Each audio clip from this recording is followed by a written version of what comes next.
Tulsa voters say yes to that massive $639 million Improve Our Tulsa renewal package. This means Tulsans are agreeing to $427 million worth of street improvements across 4 counties, $5.5 million to upgrading and improving city parks, more than $4 million to the Tulsa Police Department for a new helicopter, and more than $2 million for more improvements to the Tulsa Animal Welfare Shelter.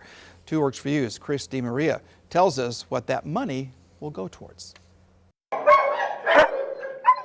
This facility was built over 20 years ago when the industry was very different. When you walk through the Tulsa Animal Welfare Shelter, a couple things stand out. One is the sound. The other is almost every pen is occupied. What makes a better environment for both cats and dogs, making the space less stressful for them while they are here, is an important part of what we'll be looking at. On Tuesday, voters approved more than $2 million for the Animal Welfare Shelter. In the first Improve Our Tulsa, the shelter got more than $3 million.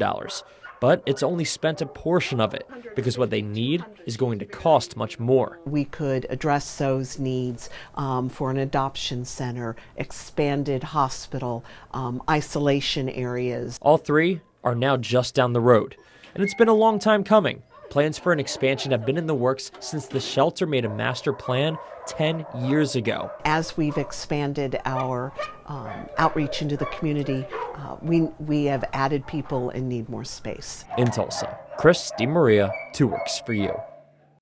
Now, since that shelter has made the master plan, it's more than doubled in adoptions every year. The next step, figure out how to make the renovations without closing down.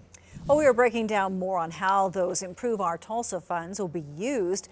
$3 million will go to the fire department for a new 911 alert system, more than $1 million to renovate the Greenwood Cultural Center, and $5 million for bicycle and pedestrian infrastructure.